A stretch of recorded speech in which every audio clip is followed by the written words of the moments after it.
New Thought Media Network. We are a global broadcast network of positive music, media, and entertainment, inspiring humanity's evolution along the journey of enlightenment and creating a world of love, peace, empowerment, and prosperity for all. New Thought Media Network. Positively inspiring.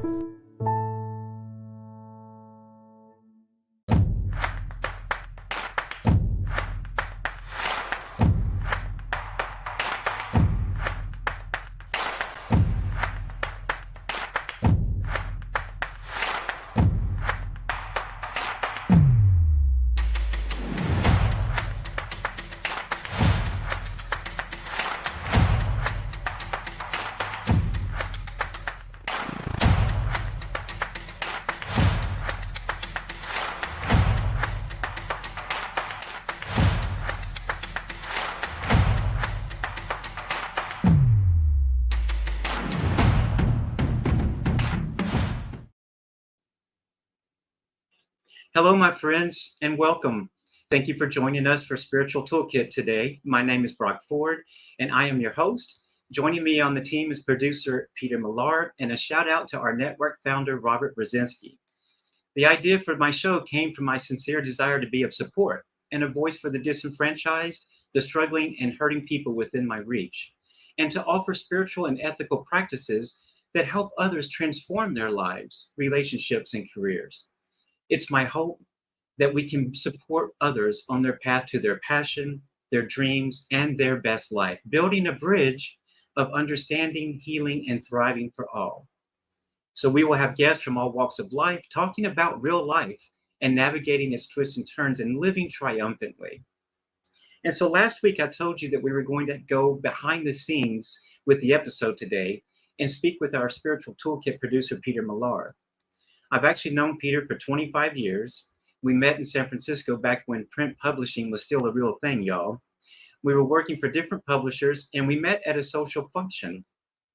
We dated and eventually became partners, personally and professionally, and even had our own special events publishing business for a while. We also co-parented a beautiful Chesapeake Bay Retriever doggie named Chessie, and in 2005, Peter and I broke up. But with time and effort, we managed to remain friends and stay connected like family.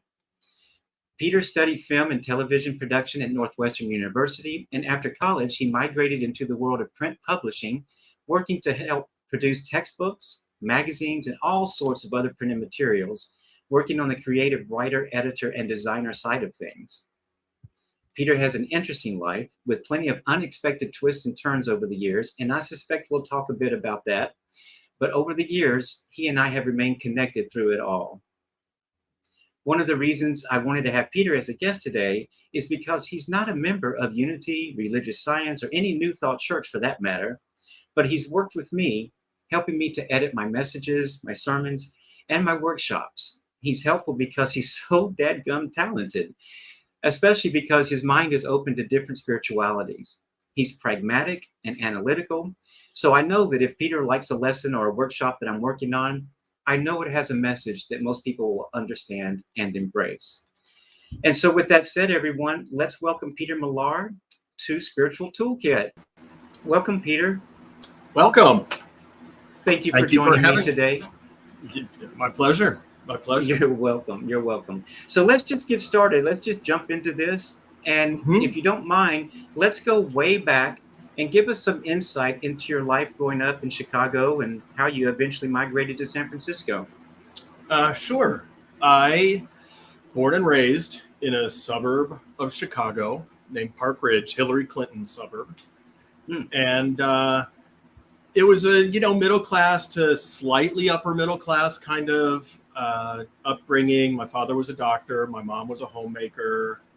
I'm one of 7 children, second to youngest. And it, I think it was a fairly traditional suburban upbringing, considering that I was a child in the 60s and the 70s and, we still got to go and play outside, and our parents would send us out the door. Don't come back until the street lights come on, things like that, you know. And I stayed close to home when I went to college. I went to college at Northwestern, like you said, and that's in Evanston, which is another suburb of Chicago. And I guess the big thing is that, as you know, as you mentioned, we were partners. I'm gay. And I was raised in a pretty traditional, conservative sort of family way. So even though I had certain suspicions that I was gay from my earliest age that I can remember, it was totally not cool. It was totally something you couldn't talk about, you couldn't express, and it was shameful and all those kind of things. And I actually stayed in the closet up through my 20s. I graduated from college and I started working with these different print publishing places and all that. And when I was 29, my father became very ill and he passed away. And now when I say I was in the closet, I was deeply in denial.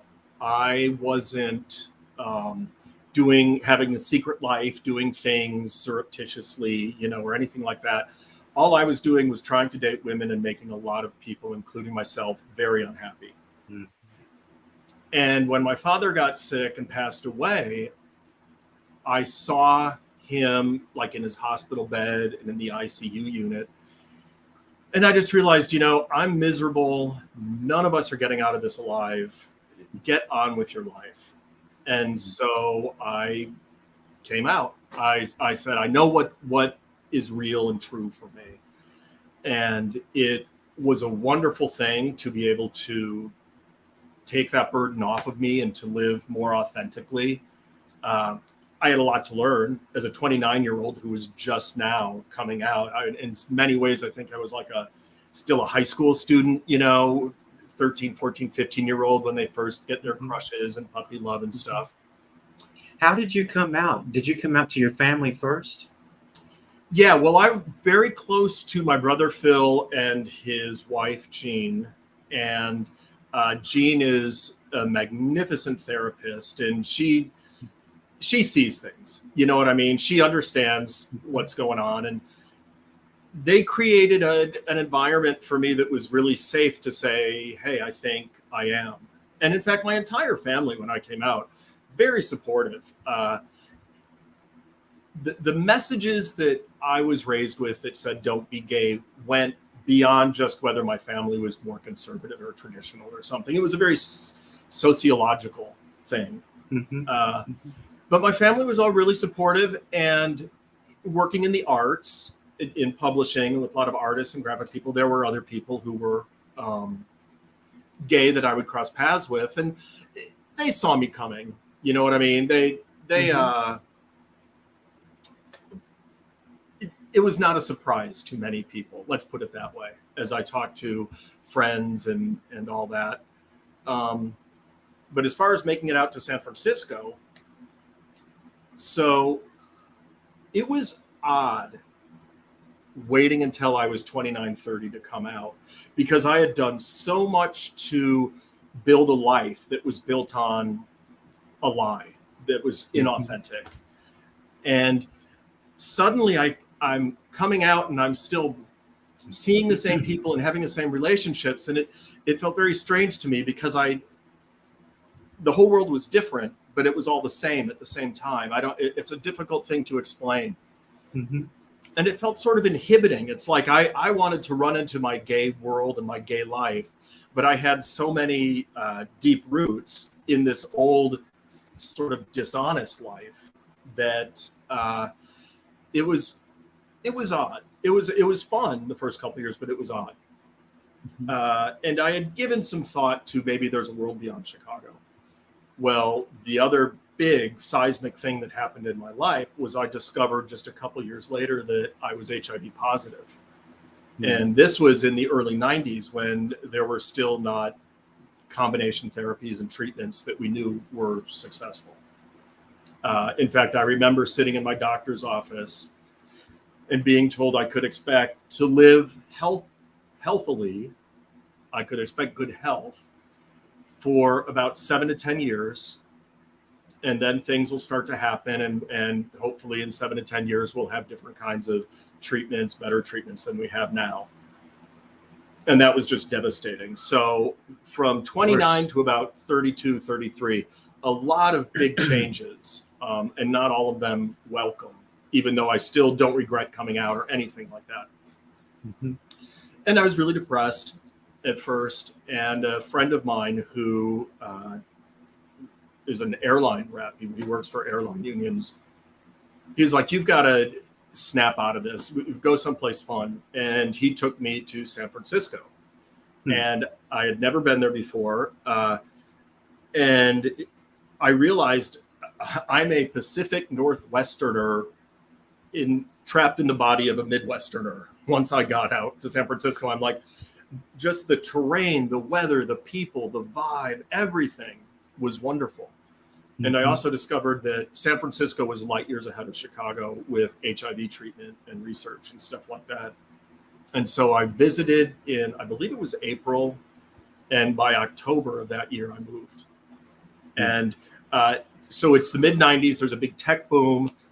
Finding work was really easy. It wasn't a tough decision to move. I didn't have to do a lot. The hardest thing was finding housing, because, housing is always... That's for everyone when they come. Yes. Yeah. So that's how I got to San Francisco, and have not looked back since. I love it. California is a great state. It really takes care of its people for the most part. It's got challenges, and we know now that there's issues with drugs and homelessness and stuff, but it's a great place to be, and I'm really glad I made the move. Well, thank you for sharing all that. And just so everybody knows, Peter's very healthy these days, and he's doing really well. So there's nothing that we need to be scared about for Peter. Right. Yeah. Medical science has worked wonders.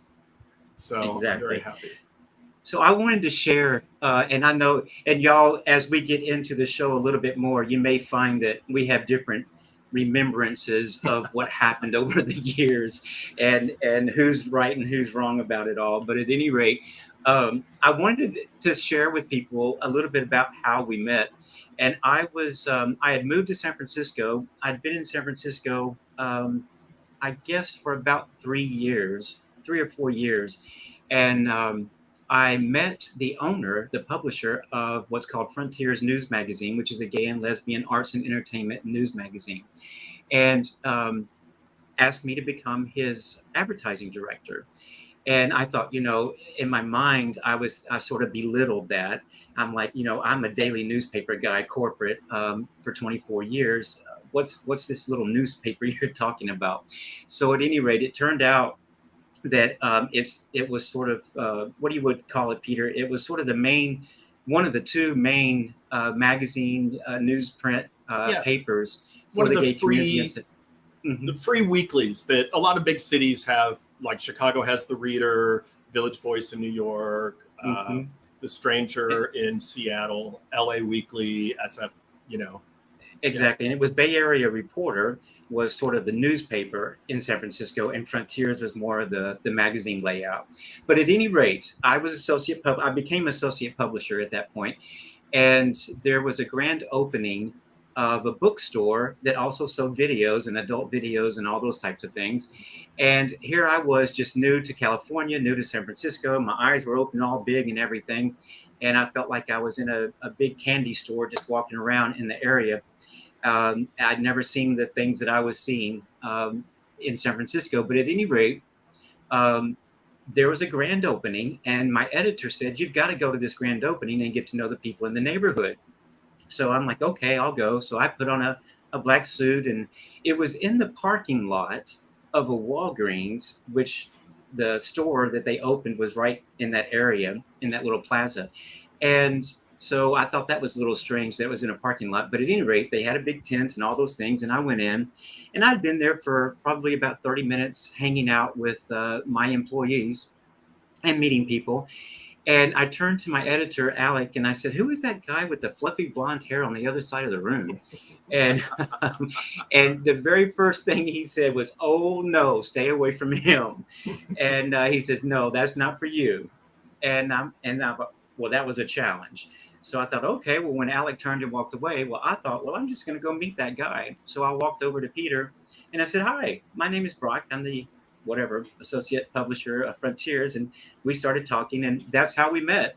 And 3 months later, we started dating, and 3 months later, we were driving around in the Dolores Park area of San Francisco, and we saw a man on a ladder putting a for rent sign up on a flat, a Victorian flat. And Peter said, "You want to go look at that?" Or I did, I don't remember. And we went and looked at it, and we ended up renting that house and moving in together. We'd known each other about 3 months, and so I don't know that I would always advise that for everyone, but it all worked out very well. And so that's how we met, and we started a life together. And as I said, we sort of broke up after 5 years. But during that time, and I'll let Peter talk about this, but we had not volatile, but we had a difficult relationship for about 3 or 4 years of that 5 years. And we were very different kind of people from different walks of life. But what I learned was my minister at the time, Ken Daigle, wanted to go to Unity Village to hear some woman named Martha Creek do a workshop. And he said, "Can the church pay for it? And will you go along with me?" And I said, "Okay." So we went, and I met Martha Creek. And if y'all know that name, you know she's a mighty, mighty force in the world. And she was teaching about how to have critical conversations and how to talk with your loved ones. And that weekend, I learned, okay, this is great. It was wonderful that I went, because now I know how to communicate with Peter, that it's all a positive, for the most part, way. So at any rate, when I got back, Peter picked me up at the airport, and I really wanted a sweet tea from McDonald's on the way home, and he didn't want to stop. And I used those principles that I learned from Martha, and I said, "Well, I can understand that. I can understand why you don't want to stop. It's really late." And then he ended up stopping anyway. And through all of that, through my own growth and learning how to talk with Peter, and then just us being around each other and being friends, we learned a new way of communicating and being with one another. And now we're companions. We live together. We moved back in during COVID with each other, and we help each other out. So I'm going to shut up now, Peter, because it's not about me today. But do you have a different story, or is that pretty similar to what you're thinking? No, it's pretty similar. I, for what it's worth, I have no shame about this. I was working for the publishing company that had the adult bookstore and had the opening. And so I was like working one side of the street, and you were working the other side of the street. But I remember that. I remember meeting you. I remember getting a phone call a day or two later from Alec saying,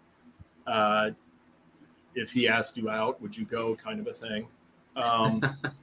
But yeah, I would, and I'll even say, I think that I would not recommend moving in at 3 months with people. I will say this. I think one of the things that really impressed me, I remember you were already in Unity. You were already working with Unity at the time. I believe I'm recalling Maureen was the minister at the time. Is that the name? She was. And I remember that you had this very power of positive thinking vibe about you. And we'd go out, and I'm like, "Oh, let's not drive. We're never going to find parking there. We're never going to do that. And, let's take a cab." And you'd be like, "Oh, no, we'll find parking. We'll just believe the parking is going to be there, and we'll get it." And it would happen so often. The first time it's like, that's kind of a coincidence. Wow. But I remember thinking that was a very, very appealing thing for me about you when we met, is that you had a way of being able to manifest things, at least, it may seem like really trivial things, like what we want for dinner, or, what's going to happen. But it was impressive because it kept happening over and over. And so that's why I remember when we looked at that apartment, I was thinking, this seems so soon. This seems really soon. But it all seemed part of that driving down the street, because we had talked once or twice about what kind of neighborhood we want to live in, what this, what that, if we were to. And then we passed this guy, and he he liked us and we liked him, and boom, boom. It was just like, well, it fit like a glove. So I thought, let's take the ride. Let's hop on. But yeah, I think that a lot of our challenges when we were, an intimate couple in a relationship was that we were very different people, and we still had a lot to learn about each other and about how, because at the beginning you're in that new relationship energy and you're trying really hard to put your best foot forward all the time. And then after a year or two, you're like, this is me. This is what you get. This is what you signed up like, for. Whoa, what did I get into? Yeah. So I remember that. I don't remember the timing of Martha and all that. But yeah, I think that was 2014 when we went to Unity Village, Ken and I. Oh, see, well, we moved in. I mean, it was 1999, 2000, I think, maybe the year 2000. It was 1999. Yeah. Yes. So, but I would say that the other reason why we were able to finally maintain a friendship and stay close and connected, very familial, is because of your ex, Bob. And you and Bob stayed close and connected. And this was very weird to me. I remember we were out one night and you said, oh, and Bob's going to meet us. And I'm like, you invited your ex to meet me? And I saw that you guys were able to do that. And, to be perfectly honest, I don't want to tell tales on Bob, but now I had someone I could complain to who understood, who'd walked that walk already. So it's true. Y'all teamed up against me a lot, but that's true. Bob, I'll have to say, if Bob was watching, he is the greatest man I have ever met in my life. And not that you're a good person, Peter, you are, but Bob truly had that presence of goodness about him every single time I ever met him, even before we became boyfriends. But Bob and I were together for 8 years. It was a wonderful relationship. And then decided to move out here to San Francisco. And that's the things that happened with that. And Bob is still very, very, very important in my life. And so I remember the night that I said, if you want to be with me, to Peter, then you're going to have to get to know Bob as well, because he's very important in my life. And Peter found that to be very strange. And then once they met, they became the two companions that always went out and shopped and went to grocery stores and cooked and all those things together. Well, we like going to bars together. You didn't like Yes, that much. I didn't like that. So, and then Bob eventually, about 4 years later, met someone named Andy and became partners with him, and they moved to Fort Lauderdale. And so we miss him a lot. But Bob was a very important part of mine and Peter's life together. Yep. So, and that's the same with me and Peter now. Is during COVID, I was living over in Vallejo and had moved over there prior to COVID happening. And things slowed down. We weren't going to work and all those types of things. And Peter said, why don't you move back in and help me with the doggies, which we're going to talk about in a few minutes as well. And we decided to do that. And now we made an agreement for 1 year that we would help each other. And it's been, I think, Peter, 4 years now that we're still doing that. And I help him with the dogs, and he helps me with my sermons, y'all. I write my sermons, my messages, my workshops, and I'll give them to Peter, and he makes me sound so much better. And he's a great editor. But we do get along, and it's difficult. Sometimes people ask us, are y'all partners? Are y'all lovers? Or what? I'm like, no, we're companions. And they're like, well, what does that mean? So, but it's nice to have someone to be a part of your life.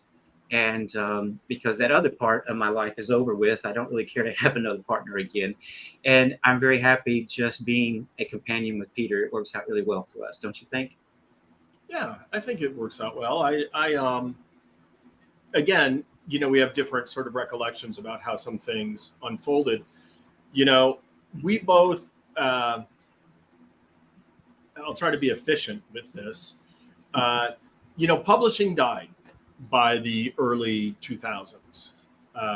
And we both ultimately needed to find new careers and find things that were translatable. You had always been interested in real estate, so you became a realtor. I tried freelancing and things like that. But once you became a realtor, my recollection is,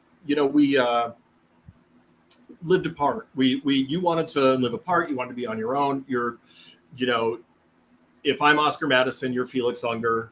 Neither one is. I'm not as bad as Oscar, and you're not. Oh as yeah, bad you are. Felix, Okay.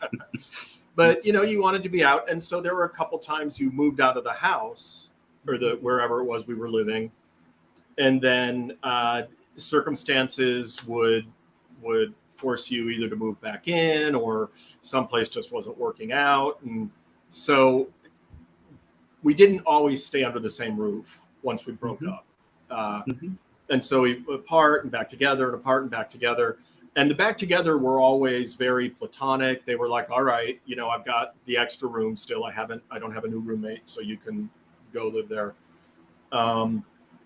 And yeah, so we sort of back and forth and back and forth. Now, a lot of your listeners, watchers, your congregants, they know about the story where you lost your mother and your sister in really just a few months apart, and that was a really challenging time for you.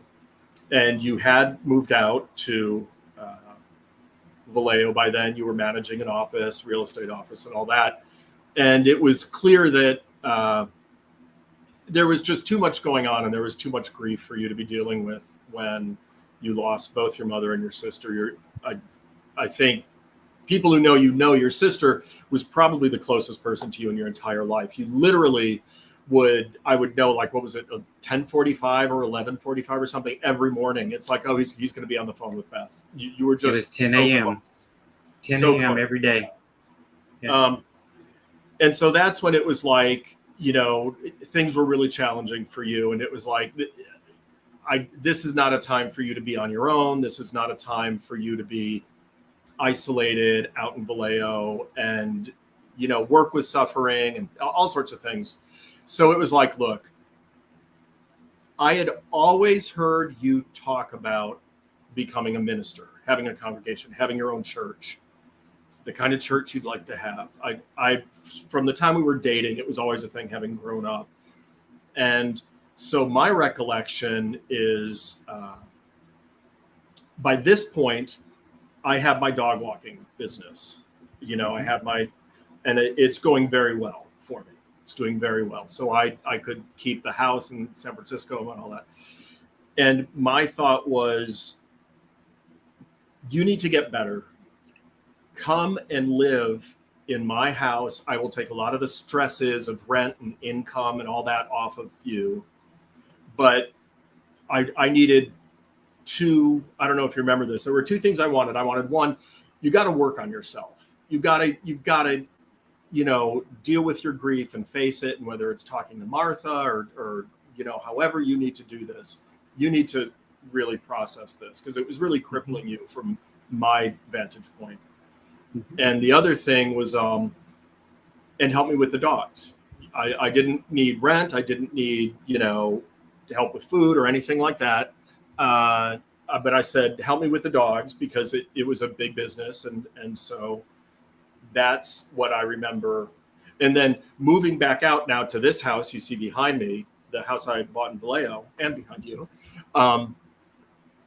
was during COVID. You had mentioned the pandemic. We knew that things were going to change. The dog business was really rocked by COVID because everyone was not working.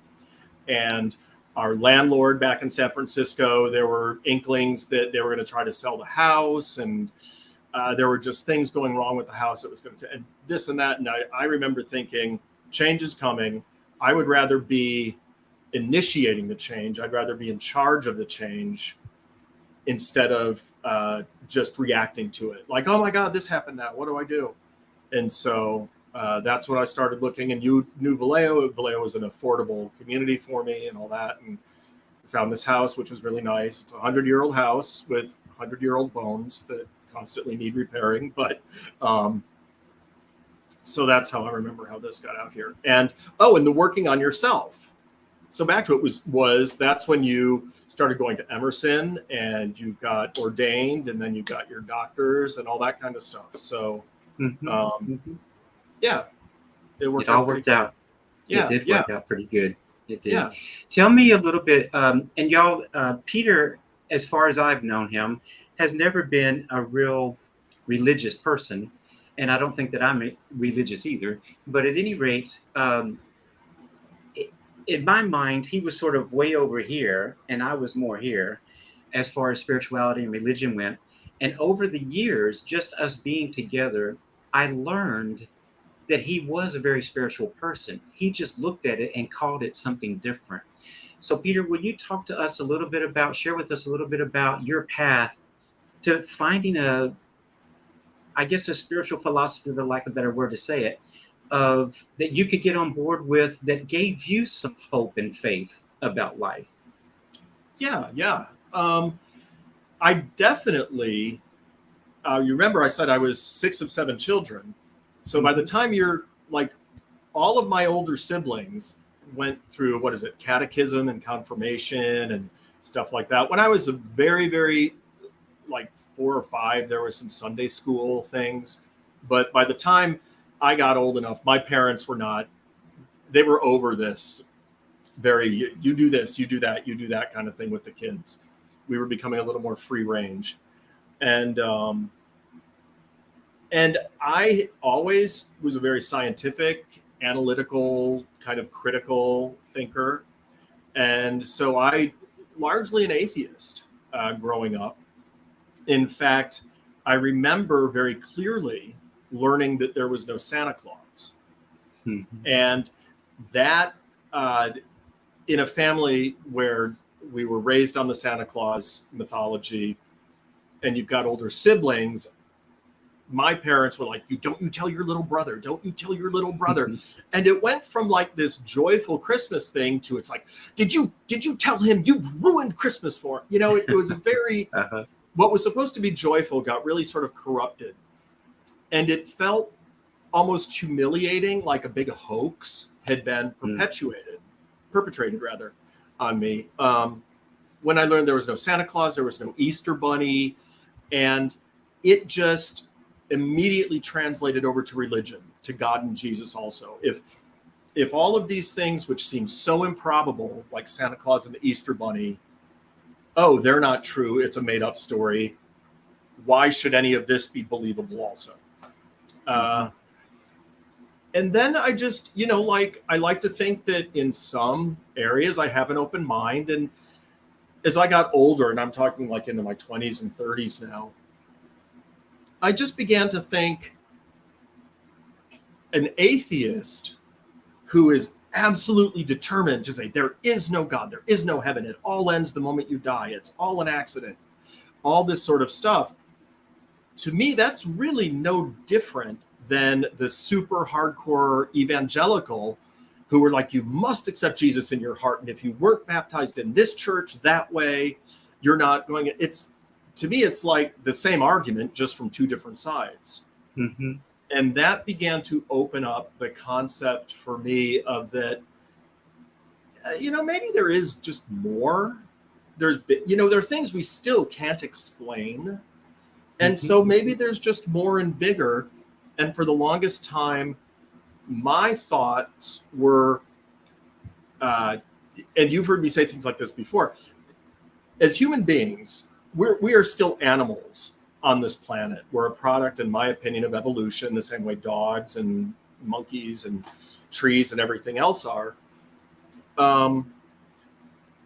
Maybe the concept of heaven or God or the great spirit beyond, whatever it is, maybe we're just not designed to really understand that. Maybe that's such a difficult comprehension to like look into the face of God or look into the heavens. Maybe we don't need to sweat it. Maybe we just live our life and let God do his stuff and we'll do ours and, see how it goes. And that was sort of cracking the door open to just thinking, it's possible that there's more. It's possible that there's bigger and other. And there are times, in fact, we had mentioned Bob. I remember we were at a dinner at Bob's house with our friend Ken Broussard, and Andy was there. And we got on into a big conversation, sort of like this. And all of us had what might be considered non-traditional spiritual beliefs in terms of there is one God and he's a man with a big white beard sitting on a throne and he had one son, Jesus, and all that. We all were sort of like, no, life isn't quite like that, but there's forces at play, there's things that happen. And I just became really fascinated with this notion that it's there. And I don't know how much we ever really get to comprehend it while we're on this planet. But what I really liked with Unity, which is my first introduction, because you were much more steeped in Unity as opposed to now the New Thought Network and all, is Unity allows all of the, not just like religious spiritual text, but science and religion can coexist together in Unity, and great works of art and great works of philosophy, and it evolves as we learn more, and I thought that's pretty amazing, that because normally it's science and religion have to stay, like religion has a restraining order against science. They have to stay like 100 feet apart from each other. True. Let me stop you right there for just a minute, Peter. We're going to have to take a break for about 2 to 3 minutes. Yeah. But very, very interesting conversation. And I want to pick up on that when we get back from the break. But at any rate, if you don't mind, take us out to a break, and everyone stay with us. Stay tuned to New Thought Media Network and Spiritual Toolkit. We'll be right back in about 2 to 3 minutes.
Welcome back, everyone, from the break. We're here with Peter Millar, my guest today on Spiritual Toolkit at New Thought Media Network. Thanks for joining us. Welcome back, Peter.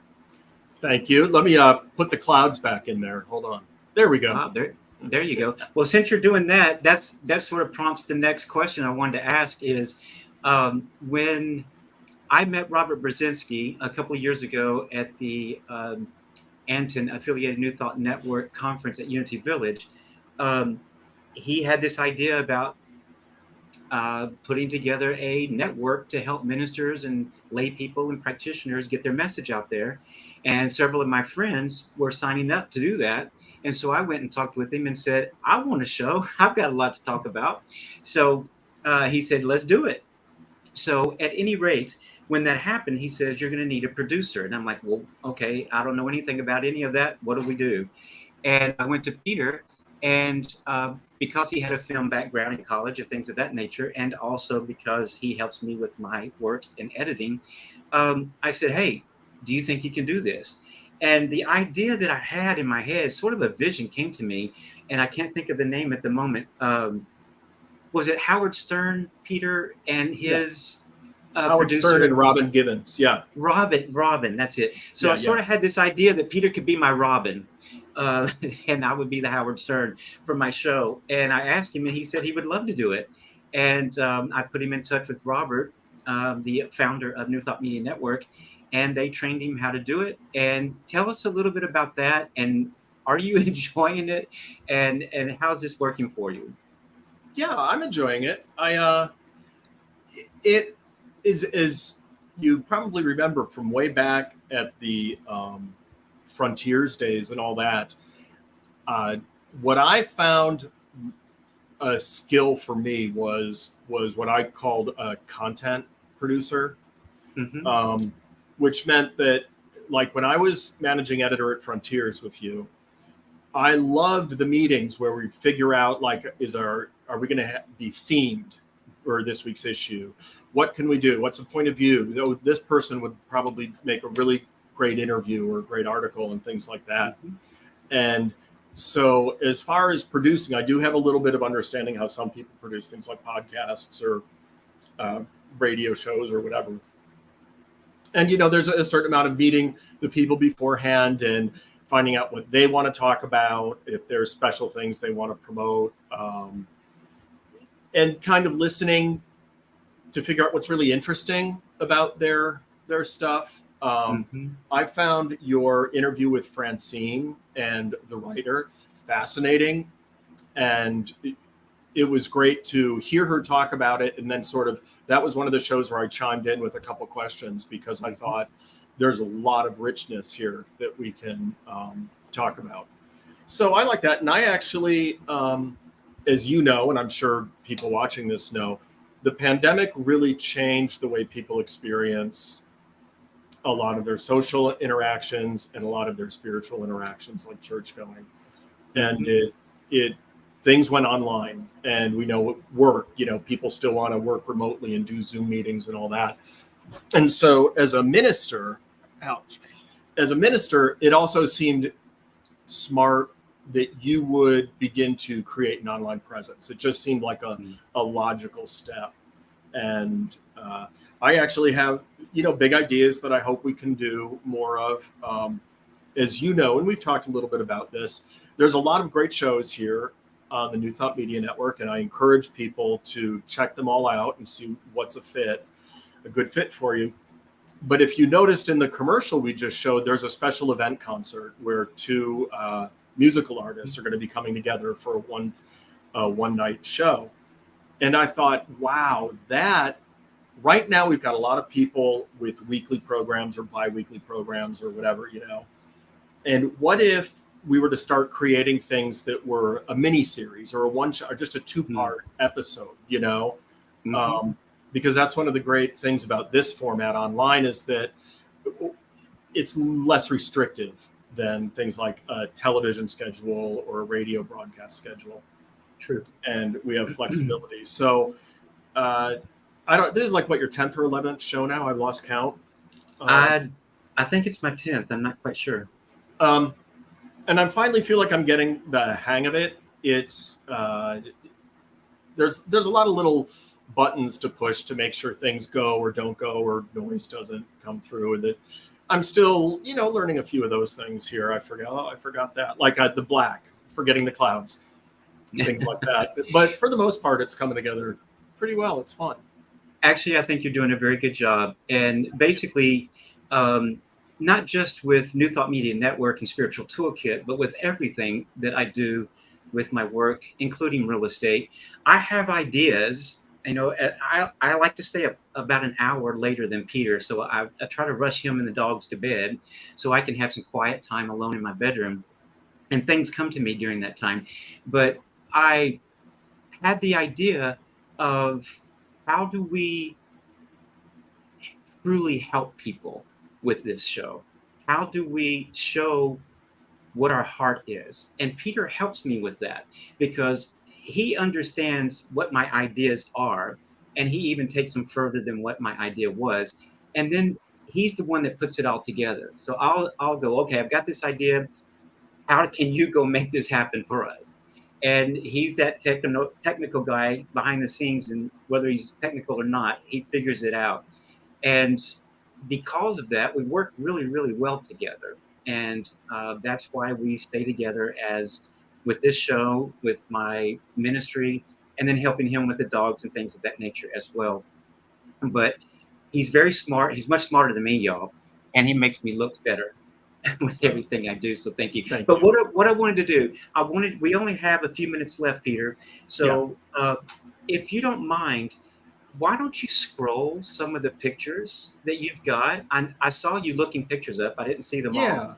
Yeah. But some of your life and some of your doggies and things of that nature. And let's just show a few of those pictures, and we could talk about those a little bit. We've got about 6 minutes left, y'all.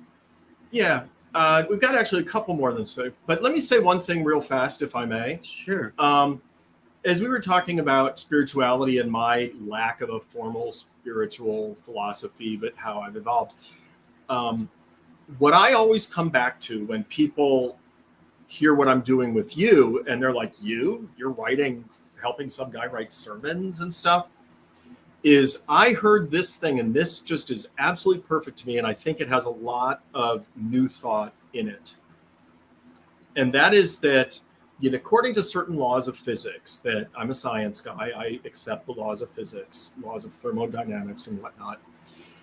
We know that matter and energy are never lost in the universe. They're just, you don't run out of energy, it's just converted into matter. And the same thing with matter, it's energy, and it's this constant recycling through.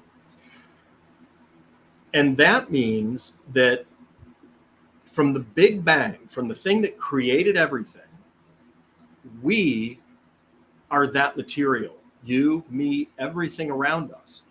Mm-hmm. And that I can get on board and say, gosh, that's right. That means so I am a part of this universe, literally. Mm-hmm. And I've sailed across the oceans of the cosmos. And here, and that thought gives me such a sense of connection to something bigger and farther and beyond. And I love that, one, as I said, New Thought allows that sort of science and evolution and all that to inform the beliefs. But it also, how am I going to say this? It makes it very easy for me to have the science part, and to say I can. Oh, and here's the other thing is that I know people who are much more skeptical than I am, and are atheists and all that, and they talk about figuring out what happened before the Big Bang, and like, well, because some people will say, well, God had to create the Big Bang, at least something had to happen. So how, if there was a divine entity or energy that created even the Big Bang, it still means we are a product of something divine. Whether you just see us as the very scientific pieces of the universe from its very origin, or it was divinely created, we're still that. It does not minimize, neither interpretation minimizes our presence and our connection to the universe. And that was And so that, this Spiritual Toolkit, that's something I go back to when I'm like, that still is true. And that's, if my faith is being shook about something, I can still go back to my science and still take comfort in its own way. It's a unique thing. But and with New Thought and Unity and religious science as well, it's all included. It's all included. And we say it in the sense of we are all one with God, one with the universe. We are God expressing living organisms, expressing breathing, smelling, feeling, all those things of God. So it's the oneness, Peter. And that's sort of what we say, is that we're one with the universe. We're one with God. We have every single right to be here. Yes. And my thought is that being raised as a skeptic, kind of the way I was young, sometimes I hear God or Jesus, phrases like that, and I'm a little that's a little dogmatic for me. I'm not sure that, but because in New Thought we are one with it all. We can find language that is truthful and expresses everything without having to bring up other challenging beliefs that may not, coincide with this. True. But you had go ahead. I found back in my earlier days, when I was growing up Southern Baptist, that there had to be more. I remember as a child thinking there just had to be more. Yeah. And when we went to our first Unity church, my mother started dating a Unity minister, is how all that happened. And I would think I was 14 years old. We went to Unity. And when I heard that we are all one, it really affected me. And it meant that I was okay. It was okay because even at 14, I knew that I looked at other guys and I shouldn't be looking at other guys. Yeah. And I didn't totally understand it like you as well. But it's okay. We were born. We have every right to be here. And we're here uniquely us so that we can learn from one another and take those steps to transcend just this world so that we live more in that spiritual ethical living that I like to talk about. But yes, I wanted you to show some pictures, if you will, of your doggies and all that stuff that you do as well. Sure. So as you had mentioned, one of the things we did as a couple was we raised a Chesapeake Bay Retriever together. That's her. That's my baby. Yeah. That's still a very iconic photograph for me. But so in 2015, as you know, I had some job things changing and shifting, and I knew someone who was a dog walker and asked if I'd be interested in working with him. And so I became a dog walker. And this is me a couple years ago with the dogs in Stern Grove. There's me. There they are in the back of my truck, picking them up.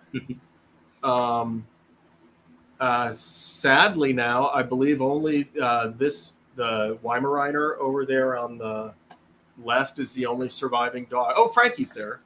Frankie's still there. Yeah. I see him. And this is in the house, when we're lucky and we can get them out for their proper exercising.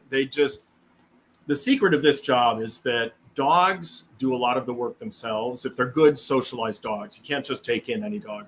But if a dog is socialized, it wants to be a part of the pack. It wants to know where it fits.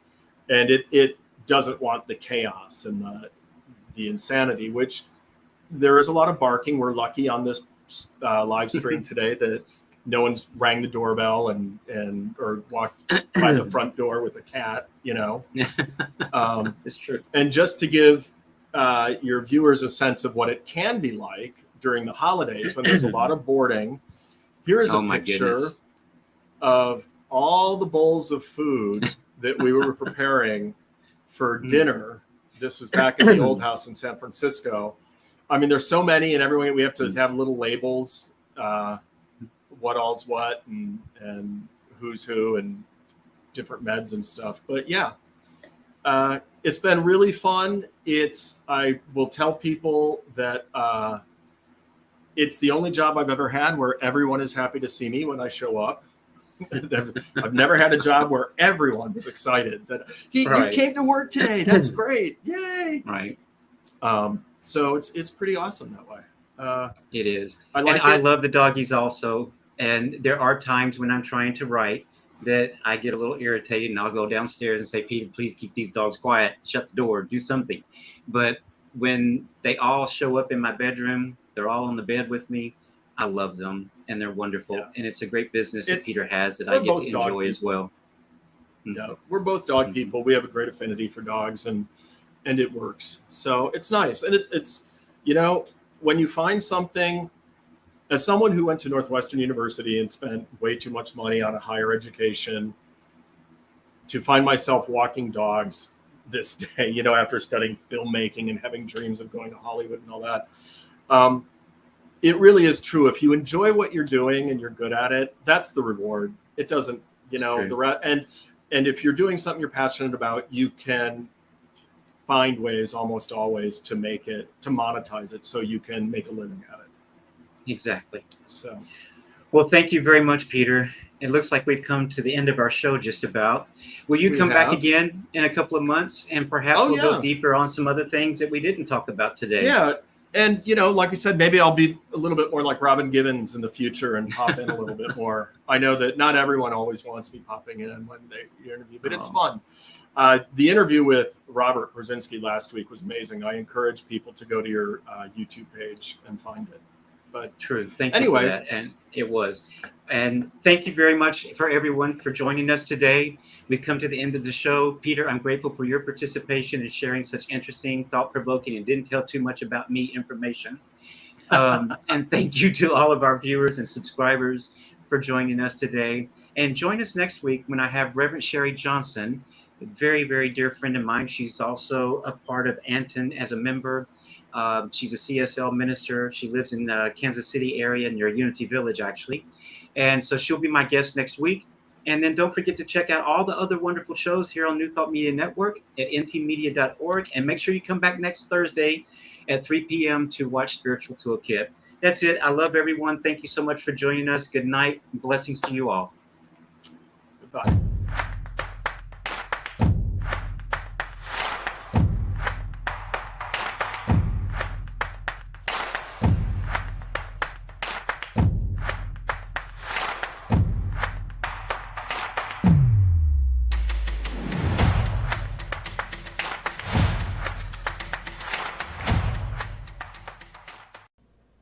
Please help us say thank you to our organizational sponsors, including the Hepperlin Foundation, Affiliated New Thought Network, International New Thought Alliance, Science of Mind Archives and Library Foundation, Center for Spiritual Living Denver, Center for Spiritual Living Midtown, New Thought Philadelphia, Planned Happiness Institute, Summit Center for Spiritual Living, One Heart Retreats, Center for Spiritual Living on the Lake, Unity Spiritual Center, Kitchener, Om Center for Spiritual Living, La Mesa, Satya Center, Center for Spiritual Living, North Jersey, Unity of Savannah, and Center for Spiritual Living, Seattle, as well as all of our individual donors. Thank you for making New Thought Media Network a place to be. Please come be you. And remember, like, share, and subscribe. New Thought Media Network, positively inspiring.